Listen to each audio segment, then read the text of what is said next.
ঢাকা কলেজের একাদশ শ্রেণীর সমাজ বিজ্ঞান ছাত্ররা, আশা করি তোমরা সবাই ভালো আছো।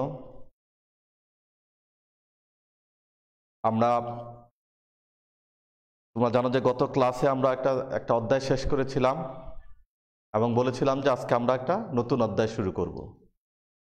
আজকে আমরা পঞ্চম অধ্যায়, যেটা হচ্ছে সামাজিক প্রতিষ্ঠান, সেটা নিয়ে আমরা আলোচনা করব।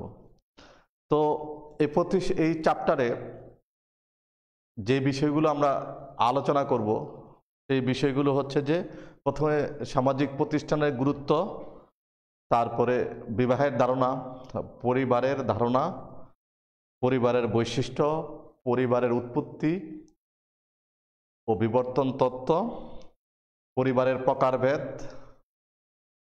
পরিবারের কার্যাবলী, তারপরে হচ্ছে পরিবারের গ্রামীণ এবং শহরে পরিবারের ধরন এবং এর পরিবর্তিত রূপ, তারপরে জ্ঞাতি সম্পর্কের ধরন এবং এর গুরুত্ব।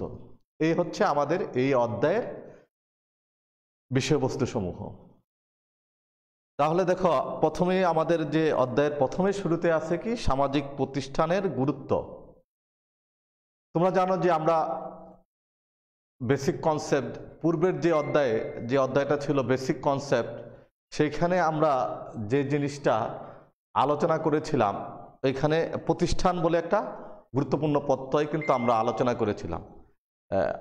করেছিলাম। তো তোমাদের মনে থাকতে পারে বা তোমরা হয়তো পড়েছ, তারপরেও আমি আজকে শুরুতেই সামাজিক প্রতিষ্ঠান কি সেটা নিয়ে একটু আলোচনা করে নেব। তোমাদের হয়তো মনে আছে যে আমি বলেছিলাম যে প্রতিষ্ঠান কি। তোমরা জানো যে প্রতিষ্ঠান হচ্ছে কি প্রথা পদ্ধতির বিভিন্ন রূপ, যার রয়েছে সুনির্দিষ্ট নিয়মাবলী, ঐতিহ্য এবং রীতিনীতি। আর এসব নিয়ম এবং রীতিনীতির ভিত্তিতেই কি করে গড়ে ওঠে এক একটি প্রতিষ্ঠান।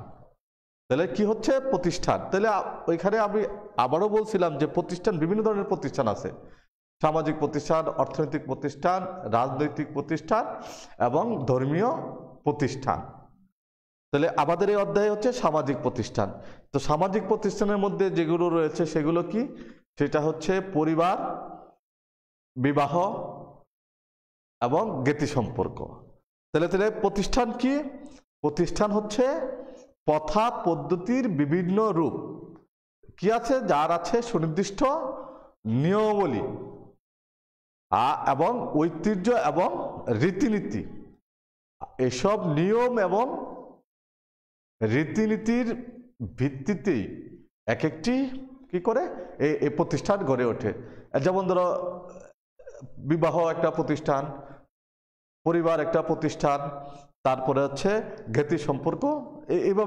এভাবেই কিন্তু গড়ে ওঠে। কিছু সুনির্দিষ্ট নিয়মাবলী, ঐতিহ্য এবং রীতিনীতির দ্বারাই কিন্তু এই প্রতিষ্ঠানগুলো গড়ে ওঠে। এইসব যে রীতিনীতি বা প্রথা পদ্ধতি, এগুলো কিন্তু কি সমাজ স্বীকৃত এবং সমাজ কর্তৃক অনুমোদিত, যেসবের মাধ্যমে কি হচ্ছে দেখো, ব্যক্তি ও গোষ্ঠীর পারস্পরিক সম্পর্ক নিয়ন্ত্রিত হয়। ঠিক আছে? এগুলোর দ্বারাই কিন্তু ব্যক্তি গোষ্ঠীর পারস্পরিক। দেখো, প্রতিষ্ঠানের কিন্তু গুরুত্ব অনেক এবং সামাজিক প্রতিষ্ঠান হিসাবেও কিন্তু এগুলোর গুরুত্ব অনেক। কি করে? দেখো, এগুলো ব্যক্তিবর্গের কে নিয়ন্ত্রণ করে। অর্থাৎ সমাজে মানুষ চাইলেই যে কোনো কিছু করতে পারে না। সমাজের অনুমোদনের বাইরে বা সমাজে অনুমোদিত নাই এমন কিছু মানুষ চাইলেই কিন্তু করতে পারে না। এই জন্য এই প্রতিষ্ঠানের গুরুত্বটা এখানে, যে কি যে ব্যক্তিবর্গের আচার আচরণ, অর্থাৎ ব্যক্তিবর্গকে কি করতেছে? নিয়ন্ত্রণ করতেছে। তারপরে ধরো, প্রতিষ্ঠানগুলো কিন্তু মানুষের যৌথ কর্মকাণ্ডের উপর নির্ভরশীল, এবং যৌথ কর্মকাণ্ডের উপর নির্ভরশীল বলেই কিন্তু মানুষ কি সমাজে দলবদ্ধ হয়ে বসবাস করতে হয়, এবং সেখানে সে একা কোনো কিছু করতে পারে না। তাকে আরেকজনের কথা চিন্তা করতে হয়, আরেকজনের কে সহযোগিতা করতে হয়, আরেকজনের কাছ থেকে তাকে সহযোগিতা নিতে হয়। এই জন্য বলা হয় মানুষ সমাজে কেউ একা বসবাস করে না। তারপরে দেখো যে মানুষের আরেকটা গুরুত্ব কি যে সামাজিক প্রতিষ্ঠানের, দেখো যে মানুষের যে মুখ্য চাহিদাগুলো, ঠিক আছে, এগুলো কিন্তু এই সামাজিক প্রতিষ্ঠান বা প্রতিষ্ঠানগুলো তোমার পূরণ করে। ঠিক আছে, মানুষের যে মুখ্য চাহিদাগুলো কি থাকে, ধরো মানুষ সমাজ কর্তৃক নির্ধারিত পন্থা বিয়ে করতে চায়, পরিবার গঠন করতে চায়, বা বিভিন্ন ধরনের অর্থনৈতিক বা সামাজিক, ধর্মীয়, রাজনৈতিক যে তার চাহিদাগুলো, সেগুলো কিন্তু এই প্রতিষ্ঠানগুলো তাকে থেকে সে পায়। এই জন্যই বলে যে মানুষের মুখ্য চাহিদা পূরণের লক্ষ্যেই কিন্তু এই প্রতিষ্ঠানগুলো থাকে, এবং এই জন্য এই প্রতিষ্ঠানগুলোর গুরুত্ব বেশি। তাহলে দেখো এটা প্রতিষ্ঠানের গুরুত্বগুলোই। তাহলে এখন আমরা যাব যে আরেকটা বিষয়, যে প্রথম যে সামাজিক প্রতিষ্ঠানটা আমরা আলোচনা করব, ঠিক আছে, প্রথম যে সামাজিক প্রতিষ্ঠানটা আমরা আজকে আলোচনা করব সেটা হচ্ছে কি বিবাহ, ইংলিশে যেটাকে বলা হয় ম্যারেজ। তোমরা সবাই জানো যে বিয়ে কি, তাই না? আমরা কম বেশ এই শব্দটার সাথে, এই কনসেপ্টটার সাথে বা এই সামাজিক প্রতিষ্ঠান সাথে পরিচিত। দেখো যে বিয়ে হচ্ছে আসলে কি একটা সামাজিক ব্যবস্থা, একটা অনুমোদিত সামাজিক ব্যবস্থা, যার মাধ্যমে দুই বা ততোধিক ব্যক্তি একটি পরিবার প্রতিষ্ঠা করতে পারে। অর্থাৎ পরিবার গঠনের, বৈধ পরিবার বা আমাদের সমাজ ব্যবস্থার দৃষ্টিতে তুমি যদি পরিবার করতে চাও তো বিয়ে হচ্ছে সেটার ফাউন্ডেশন। এখন আমি বলতেছি যে আসলে এগুলার কোনো ইউনিভার্সাল কোনো সংজ্ঞা নাই। এখন আমাদের দেশে, আমাদের সমাজ ব্যবস্থায় তুমি যদি বৈধ পরিবার গঠন করতে চাও তবে তোমাকে বিবাহ করতে হবে। আবার অনেক দেশে তুমি বিয়ে ছাড়াও পরিবার গঠন করতে পারবা। তাহলে দেখো একজন বিখ্যাত নৃবিজ্ঞানী ওয়েস্টারমার্ক যে কথাটা বলছেন তার হিস্ট্রি অফ হিউম্যান ম্যারেজ গ্রন্থে, বিয়ের বা বিবাহের সংজ্ঞা দিতে গিয়ে তিনি বলছেন যে বিবাহ এমনই একটা প্রতিষ্ঠান যার মাধ্যমে কি করতেছে, নারী ও পুরুষ মোটামুটি কি একটা স্থায়ী সম্পর্কে আবদ্ধ হয়, এবং ছেলে মেয়ের জন্ম দেওয়ার পরও তাদের এই বন্ধন কি থাকে, স্থায়ী থাকে। তাহলে কি উনি যে কথাটা সংজ্ঞা দিকে যদি আমরা তাকাই বা বিশ্লেষণ করি, উনি কি বলছেন যে বিবাহ এমন একটা প্রতিষ্ঠান যার মাধ্যমে কি হচ্ছে, নারী ও পুরুষ মোটামুটি একটা স্থায়ী সম্পর্কে আবদ্ধ হয়, এবং ছেলে মেয়ের জন্ম দেওয়ার পরও তাদের এই বন্ধন স্থায়ী থাকে। তাহলে দেখো, তাহলে মোটামুটি আমাদের বিবাহ কি, যে বিবাহ বলতে হচ্ছে যে একটা সমাজ কর্তৃক একটা অনুমোদিত ব্যবস্থা, সামাজিক ব্যবস্থা, যার মাধ্যমে কি দুই বা ততোধিক ব্যক্তি কি করতে পারে, একটা পরিবার গঠন করতে পারে। তো বিবাহের বৈশিষ্ট্যগুলো যদি আমরা দেখি তাহলে আরো বেশি আমাদের কাছে বিবাহের জিনিসটা আরো বেশি ফুটে উঠবে। তাহলে কি দেখো যে বিবাহের বৈশিষ্ট্য যে বিবাহ হলো একটা সর্বজনীন এবং সর্বব্যাপী সামাজিক প্রতিষ্ঠান। অর্থাৎ তুমি দেখবা যে সব সমাজেই কিন্তু বিয়ে, কম বেশি সব সমাজেই কিন্তু কি আছে, বিয়ে ব্যবস্থাটা প্রচলিত আছে এবং অনেক আগে থেকে সেটা প্রচলন হয়ে আসছে। আর দুই নম্বর বৈশিষ্ট্য হচ্ছে কি, এটা হচ্ছে একটা সামাজিক ও ধর্মীয় বন্ধন যা নারী পুরুষের মধ্যে সংগঠিত হয়ে থাকে। এখন এই যে বৈশিষ্ট্যটা দেখবা আমাদের দেশে কিন্তু অনেক ওয়েস্টার্ন সমাজে, ইউরোপ আমেরিকার অনেক দেশে পুরুষে কিন্তু বিয়ে হয়, লেসবিয়ান বা হোমো যেটা আমরা বলি বা শুনে থাকো তোমরা, সেটা কিন্তু আমাদের দেশে বৈধ না। এই জন্যই কিন্তু এই জিনিসগুলা যখন তোমরা বড় হয়ে নৃবিজ্ঞান বা সমাজ বিজ্ঞানে অনার্স মাস্টার্স পড়বা তখন আরো বেশি তোমাদের কাছে এই জিনিসগুলা ফুটে উঠবে। তোমরা যেহেতু উচ্চ মাধ্যমিক একাদশ শ্রেণীর ছাত্র, তাই তোমাদের অত জটিলতার দিকে আমি যাব না। তাহলে দেখো যে আমাদের আমাদের দেশে বা আমাদের প্রেক্ষাপটে কি বিয়েটা হচ্ছে কি একটা সামাজিক এবং ধর্মীয় বন্ধন, যা নারী পুরুষের মধ্যে সংগঠিত হয়ে থাকে। অর্থাৎ নারী এবং পুরুষ, একজন নারী এবং একজন পুরুষ, তার মধ্যে কি এটা সংগঠিত হয় আমাদের দেশে বেশিরভাগ ক্ষেত্রে, মানে কি মোটামুটি সর্বজন গ্রাহ্য বা সর্বজন সমর্থিত। তারপরে কি দেখো আরেকটা বৈশিষ্ট্য হচ্ছে বিবাহের মাধ্যমে স্বামীর সাথে স্ত্রী এবং পিতা মাতার সাথে সন্তানের সম্পর্ক এবং সন্তানের সামাজিক পরিচিতি ও সামাজিক মর্যাদা নির্ধারিত হয়। দেখো এই গুরুত্বপূর্ণ একটা বৈশিষ্ট্য, বিবাহের সাথে কিন্তু স্বামীর সাথে স্ত্রী এবং পিতা মাতার সাথে সন্তানের সম্পর্ক এবং সন্তানের সামাজিক পরিচিতি ও সামাজিক মর্যাদা নির্ধারিত হয়। যখন একজন নারী এবং একজন পুরুষ কি হয়, বিবাহ বন্ধনে আবদ্ধ হয়, তখন একজন কি স্বামী হয়, একজন স্ত্রী হয়। তারপরে তারা যখন সন্তান সন্ততি হয়, তখন কি হয়, তখন তারা পিতামাতা হয় এবং তাদের যে সন্তান সন্ততি সেটার সামাজিক পরিচিতি এবং মর্যাদাও কিন্তু এই স্বামী স্ত্রী দ্বারাই নির্ধারিত হয়। ঠিক আছে, তাহলে দেখো এটা গুরুত্বপূর্ণ বৈশিষ্ট্য। আর বিবাহের ফলে নারী পুরুষের অর্থনৈতিক দায়িত্ব আরোপ করে। বিবাহ কি নারী পুরুষের উপর অর্থনৈতিক দায়িত্বটা চলে আসে। অর্থনৈতিক দায়িত্বটা কি, সন্তান সন্ততি হইলে তখন তার দায়িত্ব তাদের লেখাপড়া ভরণ পোষণ সবকিছু করতে হয়। এই জন্যই বলা হয় যে বিবাহ হলে তারপরে স্ত্রী বা স্বামী তাদের ভরণ পোষণের ব্যবস্থা করতে হয়। ঠিক আছে, এই জন্যই বলা হয়েছে যে বিবাহ নারী পুরুষের অর্থনৈতিক দায়িত্ব আরোপ করে। বিবাহের পদ্ধতি সমাজ এবং ধর্মভেদে বিভিন্ন হয়, যে এক এক সমাজে এক একভাবে বিয়ে হতে পারে।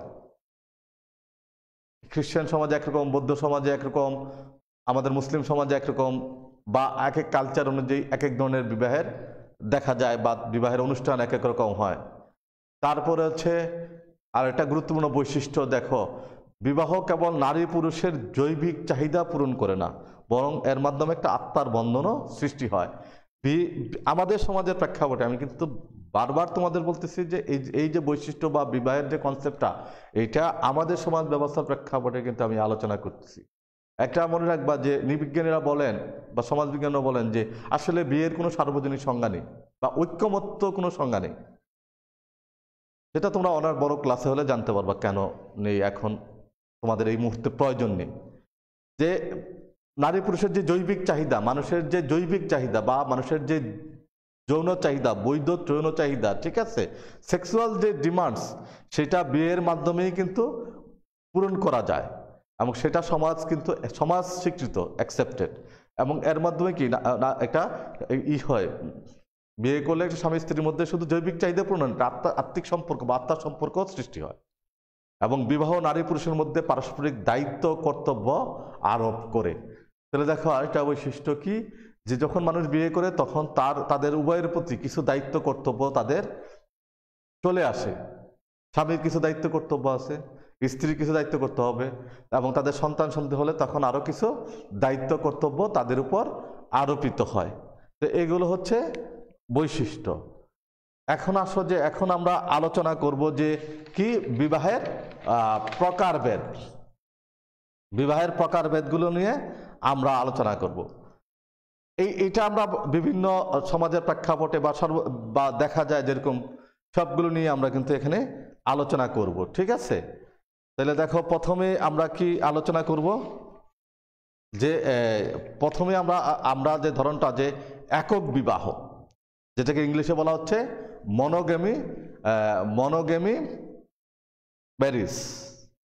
এটা কি দেখো, একক বিবাহে কি হচ্ছে, একজন মহিলা ও একজন পুরুষের মধ্যেই বিবাহ সংগঠিত হয়, অর্থাৎ single man and single women, তাদের মধ্যে যে বিবাহ হচ্ছে সেটাই হচ্ছে একক বিবাহ। এবং এটা বর্তমান বিশ্বে, বাংলাদেশে সহ বর্তমান বিশ্বে এটাই সবচেয়ে বেশি জনপ্রিয় এবং আমাদের সমাজ ব্যবস্থায় এটাই। এবং বেশি বেশি সর্বাধিক প্রচলিত। তারপরে 2 নম্বর ধরনটা হচ্ছে যে বহু বিবাহ, পলিগেমি। সেটা কি একজন পুরুষের সাথে যখন একাধিক মহিলা কিংবা একজন মহিলার সাথে একাধিক পুরুষের বিবাহ সংঘটিত হয় তখন তাকে বহু বিবাহ বলে। অর্থাৎ এটা এমন হইতে পারে একজন পুরুষ একাধিক মহিলাকে বিয়ে করতে পারে কিংবা একজন মহিলা একাধিক পুরুষকে বিয়ে করতে পারে, তখন সেটাকে বহু বিবাহ বলে। বহু বিবাহটা আবার 2 ধরনের, একটা হচ্ছে বহু স্ত্রী বিবাহ আর একটা হচ্ছে বহু স্বামী বিবাহ। তাহলে আমরা প্রথমে আলোচনা করি বহু স্ত্রী বিবাহ। বহু স্ত্রী বিবাহ, পলিগেমি। তোমরা জানো যে একজন পুরুষের সাথে একাধিক মহিলার বিবাহকে বহু স্ত্রী বিবাহ বলে। তাহলে দেখো এটা কি বহু স্ত্রী বিবাহ কি? একজন পুরুষের সাথে একাধিক মহিলার বিবাহকে কি বলা হয়? বহু স্ত্রী বিবাহ বলে। বহু বিবাহ প্রথার মধ্যে এই বহু স্ত্রী বিবাহ প্রথাটাই বহুল প্রচলিত। আমাদের উপমহাদেশের মুসলিম সমাজেও এটা প্রচলিত আছে, হিন্দু সমাজেও এটা প্রচলিত আছে, এবং মুসলিম সমাজে এখনো এটা আছে যে একজন লোক, আমাদের ধর্মীয় দৃষ্টিকোণ থেকেও বলা আছে যে একজন পুরুষ 4জন স্ত্রী রাখতে পারবে। যদিও এখানে অনেকগুলো শর্ত দেওয়া আছে, তাদের ইকুয়াল ভরণ পোষণ, ইকুয়াল সব দৃষ্টিকোণ থেকে দেখতে হবে, ঠিক আছে, কিন্তু এটা বৈধ, একজন পুরুষ একাধিক মহিলা। তো এই জন্য এই যে পলিগেমি বিবাহটা কি, যে একজন পুরুষের সাথে একাধিক মহিলার বিবাহকে তোমার কি বলা হয়? বহুস্ত্রী বিবাহ বলা হয়। তাহলে এখন আসো যে আমরা দ্বিতীয়টা আলোচনা করি, বহু স্বামী বিবাহ, পলিএন্ড্রি। এই ধরনের বিবাহে একজন মহিলার কতিপয় পুরুষের সাথে বিবাহ হয়। তোমাদের হয়তো বলে থাকতে পারে যে স্যার এটা কিভাবে সম্ভব? হ্যাঁ, এটা আছে এবং দেখা গেছে কি এটা কি একজন মহিলার কতিপয় স্বামী, অর্থাৎ কয়েকজন পুরুষের সাথে তার বিয়ে হচ্ছে। যেমন ধরো দক্ষিণ ভারতের টোটা উপজাতি তিব্বতীদের মধ্যে এবং ভারতের লাদাখে কিছু জনগোষ্ঠীর মধ্যে এই ধরনের বিবাহ প্রথা লক্ষ্য করা গেছে। ক্লিয়ার? তাহলে বহু স্বামী বা বিবাহ কি, যে এই ধরনের বিবাহে একজন মহিলার কতিপয় পুরুষের সাথে কি হতে পারে? বিবাহ হতে পারে। তাহলে বহু স্বামী বিবাহটা আবার 2 ধরনের বহু স্বামী গহন মানব সমাজে লক্ষ্য করা যায়। আমি এটা এখানে দেখে লিখতে ভুলে গেছিলাম, কিন্তু তোমরা একটু শুনে লিখে নিও যে 2 ধরনের বহু স্বামী দেখা যায়। একটা হচ্ছে ভ্রাতৃত্ব সুলভ বহু স্বামী গহন, ঠিক আছে, ভ্রাতৃত্ব সুলভ বহু স্বামী গহন। সেটা কি? যখন সকল সহোদরের ভাই একজন নারীকে আপন স্ত্রী হিসাবে গ্রহণ করে, ঠিক আছে, তখন সেটা হয় ভ্রাতৃত্ব সুলভ বহু স্বামী গ্রহণ। আমি আবারও বলতেছি, যখন সকল সহোদর ভাই একজন নারীকে আপন স্ত্রী হিসাবে গ্রহণ করে, তখন সেটাকে বলা হয় ভ্রাতৃত্ব সুলভ বহু স্বামী গ্রহণ। এখন একটা জিনিস, মজার জিনিস কি, তাহলে সন্তান কিভাবে কার সন্তান হিসাবে এটা স্বীকৃত পাবে? মজার হচ্ছে যে তাদের ঔরসজাত সন্তানটি কেবল জ্যেষ্ঠ ভাইয়ের সন্তান হিসাবেই গণ্য হবে। এই ধরনের ভ্রাতৃত্ব সুলভ বহুস্বামী গ্রহণ পদ্ধতি ভারতের টোটা জাতীয় জনগোষ্ঠীর মধ্যে বিদ্যমান ছিল। এখন আসো এটার আরেকটা ধরন, বহুস্বামী আরেকটা ধরন কি, সেটা হচ্ছে অভ্রাতৃত্ব সুলভ বহুস্বামী গ্রহণ। অভ্রাতৃত্ব সুলভ বহুস্বামী গ্রহণ সেটা কি? এই ধরনের বিবাহে, ঠিক আছে, যে সকল পুরুষ একজন নারীকে বিয়ে করে তারা পরস্পর এর সহোদর না, ওইটা ঠিক তারা পরস্পর। এক্ষেত্রে যখন কোনো সন্তানের জন্ম হতো তখন বিশেষ অনুষ্ঠানের মাধ্যমে যে কোনো স্বামীকে সামাজিক পিতা হিসাবে স্বীকৃতি দেওয়া হতো। অর্থাৎ তারা কিন্তু উল্টা, তারা কিন্তু সহোদর ভাই না, ঠিক আছে, ভিন্ন ভিন্ন পুরুষ, কিন্তু এখানে তাদের সন্তানের পিতাকে কিভাবে ঠিক করা হতো? তাদের সন্তানের পিতা ঠিক করা হতো যে একটা সামাজিক অনুষ্ঠানের মাধ্যমে যে কোনো স্বামীকে তার পিতা হিসাবে স্বীকৃতি দেওয়া হতো। এটা হচ্ছে তোমার বহুস্বামী বিবাহের। তাহলে আরেক ধরনের বিবাহ আছে তোমার, সেটা কি? গোষ্ঠীগত বিবাহ, যেটাকে বলা হয় গ্রুপ ম্যারেজ। এখানে একাধিক পুরুষের সাথে একাধিক মহিলার বিবাহকে বলে গোষ্ঠীগত বিবাহ, অর্থাৎ একাধিক পুরুষ এবং একাধিক মহিলা। এই ধরনের বিবাহে কি হয়? গোষ্ঠীর সকল প্রাপ্ত বয়স্ক পুরুষ ও নারী পরস্পরের স্বামী স্ত্রী বলে গণ্য। ঠিক আছে, ক্লিয়ার? এখন আবার দেখো যে পাত্রপাত্রী নির্বাচনের ভিত্তিতে বিবাহ আবার দুই প্রকার। পাত্রপাত্রী নির্বাচন অর্থাৎ হাজব্যান্ড ওয়াইফ বা যারা বিয়ে করবে সেই পাত্রপাত্রী নির্বাচনের ভিত্তিতে কি আমরা বিবাহ, দুই ধরনের বিবাহ দেখতে পাই। তো একটা হচ্ছে কি বহির্বিবাহ, তার আরেকটা হচ্ছে অন্তঃবিবাহ। তাহলে আমরা প্রথমে বহির্বিবাহ নিয়ে আলোচনাটা শুরু করি। একযুগমী নিজ শ্রেণী বর্ণ জাতি ও গোত্রের বাইরে থেকে পাত্রপাত্রী নির্বাচনের মাধ্যমে যে বিবাহ সংগঠিত হয় তাকে বহির্বিবাহ বলে। আমি আবারও বলতেছি, বহির্বিবাহটা কি? দেখো, নিজ শ্রেণী বর্ণ জাতি ও গোত্রের বাইরে, অর্থাৎ নিজের রক্তের বাইরে থেকে পাত্রপাত্রী নির্বাচনের মাধ্যমে যে বিবাহ সংগঠিত হয় বা যে বিবাহ অনুষ্ঠিত হয় তাকে কি বলা হয়? বহির্বিবাহ বলে। বহির্বিবাহ আবার কি? দুই প্রকার, একটা হচ্ছে অনুলোম বিবাহ আর একটা হচ্ছে প্রতিলোম বিবাহ। তো অনুলোম বিবাহ কি? উঁচু বর্ণের পাত্রের সাথে নিচু বর্ণের পাত্রীর বিবাহকে অনুলোম বিবাহ বলে। এখন উঁচু বর্ণ, দেখো যে সাধারণত হিন্দু সম্প্রদায়ের মধ্যে এই বর্ণপ্রথা যেখানে আছে সেখানে এই ধরনের বিবাহ দেখা যায়। উচ্চ বর্ণের পাত্র কি? যারা ধরো তোমরা জানো যে হিন্দুদের কাস্ট সিস্টেম, ব্রাহ্মণ প্রধান 4টা কাস্ট, ব্রাহ্মণ, বৈশ্য, ক্ষুদ্র, ক্ষত্রিয়, এরকম। তো যারা উঁচু ব্রাহ্মণ পাত্রের সাথে যদি ক্ষত্র বা বৈশ্যের পাত্রীর বিবাহ হয় তখন সেটাকে কি বলা হয়? অনুলোম বিবাহ বলে। আর প্রতিলোম বিবাহ দেখো, নিচু বর্ণের পাত্রের সাথে যখন উচ্চ বর্ণের পাত্রীর বিবাহ হয় তখন সেটাকে কি বলা হয়? প্রতিলোম বিবাহ হয়। ওইটা ঠিক বিপরীত। এখানে কি পাত্র হচ্ছে নিচু বর্ণের, ধরো পাত্র হইল ক্ষত্রিয় বা বৈশ্য আর পাত্রী হচ্ছে ব্রাহ্মণ, তাহলে তখন সেই বিবাহটাকে বলা হয় প্রতিলোম বিবাহ।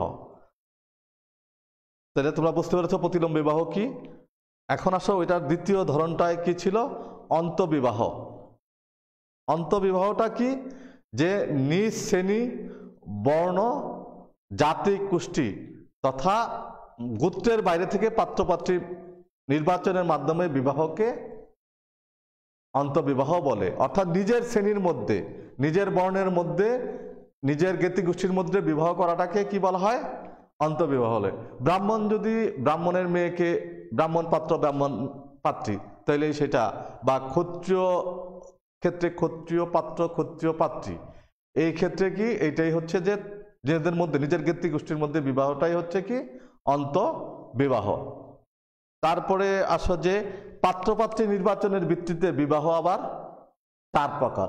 পাত্রপাত্রী নির্বাচনের ভিত্তিতে বিবাহ আবার 4 প্রকার। তাহলে প্রথম বিবাহ কি? যেটাকে বলা হচ্ছে লেভিরেট বিবাহ। লেভিরেট বিবাহ কি? এই ধরনের বিবাহ প্রথার আসলে আরেকটা নাম হচ্ছে বিধবা বিবাহ। একজন ব্যক্তি যখন তার মৃত ভাইয়ের বিধবা স্ত্রীকে বিবাহ করে তখন সেটা লেভিরেট বিবাহ হয়, যেটা আমাদের মুসলিম সমাজেও আমাদের সমাজ ব্যবস্থাও কি প্রচলিত আছে। ধরো বড় ভাই মারা গেছে বা ভাই মারা গেছে কোনো কারণে, তখন সেই সেই বিধবা স্ত্রীকে যখন কোনো ভাই বিয়ে করে তখন সেটাকে কি বলা হয়? লেভিরেট বিবাহ বলে। ক্লিয়ার? অর্থাৎ এখানে কি হয়, একজন ব্যক্তি তার মৃত ভাইয়ের বিধবা স্ত্রীকে বিবাহ করাকেই কি বলা হয়? লেভিরেট বিবাহ বলে। আর সরোগেট বিবাহ হচ্ছে এই প্রথাটাকে আবার শালিকা বিবাহ রীতিও বলে অভিহিত করা হয় বা বলা হয়। এইটা কি? তাহলে দেখো, এই ধরনের বিবাহ ব্যবস্থা একজন ব্যক্তি তার মৃত স্ত্রীর বোনকে বিয়ে করে।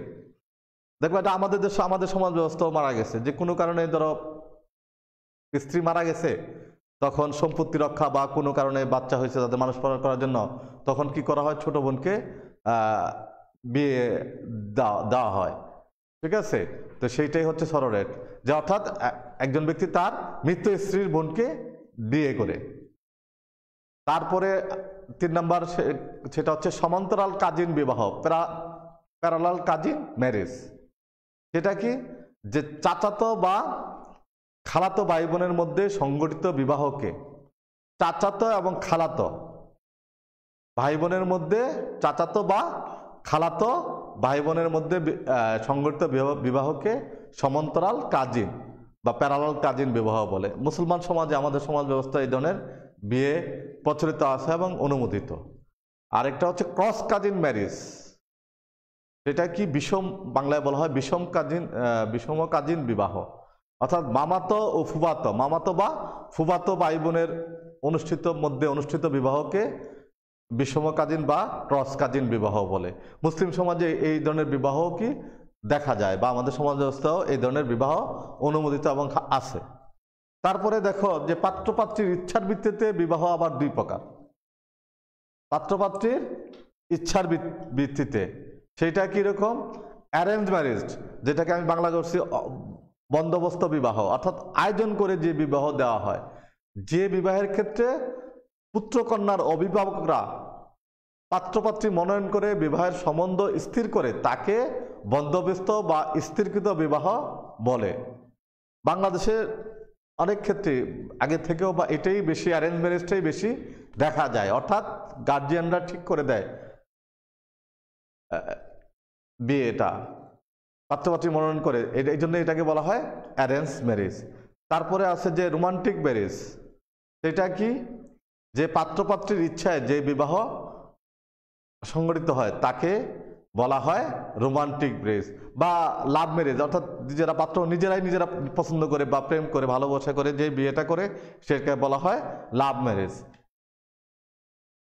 এই হচ্ছে যে আমাদের বিবাহের আমরা যে ধরনগুলো আমাদের সমাজ ব্যবস্থায় বা আমরা বিভিন্ন সমাজে দেখি, আমরা বিবাহের ধরনগুলো নিয়ে আমরা আলোচনা করলাম। ঠিক আছে? এখন এখান থেকে তোমাদের অনেক গুরুত্বপূর্ণ কোশ্চেন থাকতে পারে, তোমাদের এমসিকিউ সিকিউর অনেক প্রশ্ন কিন্তু এখান থেকে হইতে পারে। 2 নম্বরের 1 নম্বরের কোশ্চেন বা সিকিউর কোশ্চেন, এমসিকিউর কোশ্চেন, এগুলো কিন্তু তোমাদের ভালো করে পড়তে হবে, বুঝতে হবে বাসায় বসে বসে। যেমন কমন তোমরা দেখবা লেভিরেট বিবাহ, সরোগেট বিবাহ, প্যারালাল কাজিন বিবাহ, ক্রস কাজিন বিবাহ, এই জিনিসগুলো কিন্তু বিভিন্ন জায়গায় তোমরা বিভিন্ন ইয়ারের কোশ্চেনগুলো দেখলে কিন্তু তোমরা বুঝতে পারবা যে এই যে চ্যাপ্টারের গুরুত্বটা। এখন আসো যে বিবাহের সামাজিক গুরুত্বটা কি গুরুত্বটা? বিবাহের যে অন্যতম সামাজিক যে উদ্দেশ্য হলো পরিবার প্রতিষ্ঠা করা, অর্থাৎ পরিবার প্রতিষ্ঠা। আমাদের সমাজ ব্যবস্থায় যে পরিবার প্রতিষ্ঠা করাটাই হচ্ছে কি ফ্যামিলি, সেটাই হলো বিবাহের অন্যতম সামাজিক উদ্দেশ্য। তোমাদেরকে আমি ক্লাসের শুরুতেই বলছি যে কি বলছিলাম, যে বৈধ পরিবার, সমাজ কর্তৃক স্বীকৃত যে পরিবার আমাদের সমাজ ব্যবস্থায় ক্ষেত্রে, তুমি বিয়ে ছাড়া তুমি পরিবার গঠন করতে পারবা না, বা যদি করো সেটা অ্যাকসেপ্টেবল না। তোমাকে বিয়ে করেই পরিবার করতে হবে, পরিবার গঠন করতে হবে আমাদের সমাজে। তারপরে তোমার সমাজের স্থায়িত্ব সংগতি, সমাজের স্থায়িত্ব ও সংগতি সংরক্ষণের ক্ষেত্রে পরিবারের গুরুত্ব কিন্তু অত্যাধিক। অর্থাৎ সমাজের যে সংগতিটা বা স্থায়িত্বটা ধরে রাখার ভিত্তি হিসাবে কাজ করে হচ্ছে পরিবার। ব্যক্তির সামাজিক সম্পর্ক নির্ধারণও করে কিন্তু বিবাহ, ঠিক আছে। ব্যক্তির সামাজিক, বিয়ে হইলে তারপরে তারা যখন একজন নর একজন নারী বিবাহ করে, তাদের যে সন্তান হয়, তারপরে তাদের বিভিন্ন আত্মীয় স্বজন হয়, তো সেইটাই সেই ক্ষেত্রেই কিন্তু এই কথাটা বলা হয়েছে যে ব্যক্তির সামাজিক সম্পর্ক নির্ধারণে বিবাহের গুরুত্ব আছে। ধরো শ্যালক, দুলাভাই, বিভিন্ন শ্বশুর শাশুড়ি, এই যে এই সম্পর্কগুলো, এই কি বিবাহ না হলে সেটা হতো না। তারপরে ব্যক্তি জীবনের পরিপ্রেক্ষিতে বিবাহের নৈতিক মূল্য কিন্তু বিশেষভাবে গুরুত্বপূর্ণ। দেখো যে আমাদের সমাজ ব্যবস্থায়, যেহেতু আমাদের সমাজ ব্যবস্থা একটা সমাজ ব্যবস্থায় মানুষের যে, আমি আগেও বলেছি যে মানুষের বৈধ যে চাহিদা, জৈবিক চাহিদা, অর্থাৎ সেক্সুয়াল যে ডিমান্ডস, সেটা কিন্তু বিবাহের মাধ্যমেই কিন্তু পূরণ করা হয়। তো সেই ক্ষেত্রে এই জন্যই বলা হচ্ছে যে ব্যক্তি জীবনে বিবাহের নৈতিক মূল্য কিন্তু বিশেষভাবে গুরুত্বপূর্ণ। তারপরে আরেকটা যে গুরুত্ব, যে বিবাহের ধর্মীয় গুরুত্ব কিন্তু অপরিসীম। আমাদের সমাজ ব্যবস্থায় যে বিবাহ করতে হলে ধর্মীয় দৃষ্টিকোণ থেকে সেটা কি হতে হবে, ন্যায় হতে হবে বা ধর্মীয়ভাবে অনুমোদিত হতে হবে। এই জন্য বিবাহের ধর্মীয় গুরুত্ব কিন্তু অপরিসীম। তারপরে দেখো যে আরেকটা যে গুরুত্বপূর্ণ জিনিস, সেটা হচ্ছে যে সমাজে ব্যক্তির যৌন প্রবৃত্তিকে প্রশমিত করে একটি শৃঙ্খলিত জীবন দান করে। অর্থাৎ বিবাহের যে সামাজিক গুরুত্বটা, এইটা কিন্তু একটা অন্যতম সামাজিক গুরুত্ব সমাজ বিজ্ঞানের দৃষ্টিকোণ থেকে বা আমাদের সমাজ ব্যবস্থারও দৃষ্টিকোণ থেকে। যে তুমি যদি তোমার বৈধ জৈব চাহিদা বা যৌন চাহিদা পূরণ করতে হয়, তবে অবশ্যই কি বিবাহ করতে হবে, না হলে সমাজ সেটা স্বীকৃতি দেবে না এবং সেটা গ্রহণও করে না। তারপরে দেখো আরেকটা গুরুত্ব হচ্ছে যে বিবাহের যে সন্তান প্রয়োজন ও বংশগতি রক্ষা।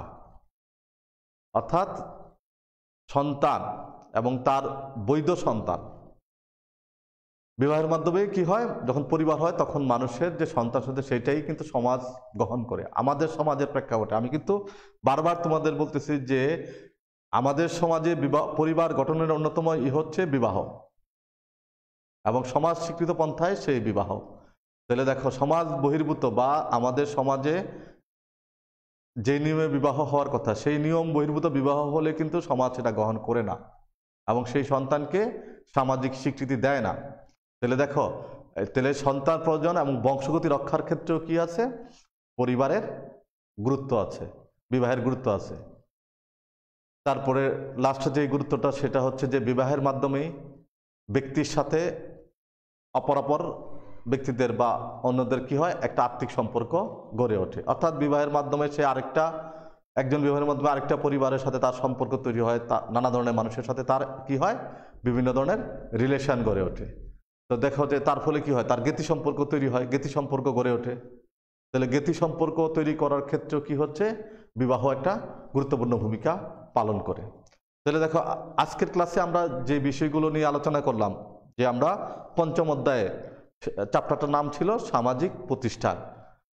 তাহলে আমরা শুরুতেই তোমাদেরকে প্রতিষ্ঠান কি সেটা আমি আবার তোমাদেরকে নিয়ে আলোচনা করেছি, সামাজিক প্রতিষ্ঠানের গুরুত্বটা আলোচনা করেছি। তারপরে সামাজিক প্রতিষ্ঠানের ধরন হিসাবে বিবাহ, বিবাহের সংজ্ঞা, বিবাহের ধরন এবং বিবাহের গুরুত্ব, এইগুলো নিয়ে আমরা আজকে আলোচনা করলাম।